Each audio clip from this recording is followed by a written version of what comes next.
Hi everyone, welcome to the 5 essential beauty tips for your hair. Number 1 is to brush your hair as little as possible.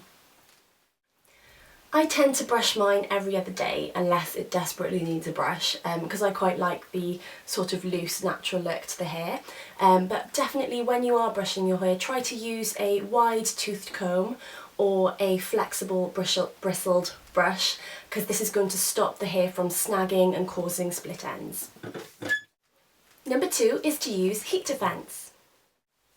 You're going to want to use the correct finishing and styling products for your hair, and heat defence is included in this, and you should use this whenever you are straightening, curling or blow drying your hair, and any evaporation that you see should only be from the products that you're using, not from your scorched hair. Number 3 is to use as little heat as possible on your hair. When you're blow drying, straightening or curling your hair, you're going to want to think about how long that heat is actually on one part of your hair. So is it necessary for you to keep the straighteners, curling tongs or your hairdryer on that section for that amount of time, or can you glide it down the shaft of the hair? Because if you are keeping it on one section of your hair, it's actually going to scorch the hair, and if you colour your hair, it's going to basically bring out the colour a lot quicker than if you are using a heat defence and avoiding using heat at all. Number 4 is to use cold water on your hair at the end of your shower.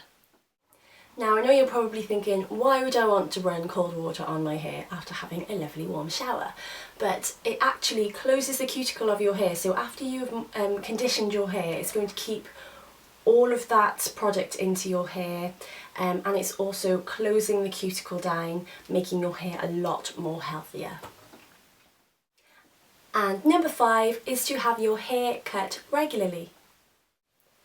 Now the myth is that if you have your hair cut regularly, then your hair will grow quicker. That's not actually the case, because you can't control how fast your hair is growing unless you're getting the correct vitamins and water that your body needs anyway. But what you're actually doing is you're cutting off the dead ends so that the split end isn't travelling up the hair, making your hair shorter. That's it for the 5 essential beauty tips for your hair, and thank you very much for watching. Bye!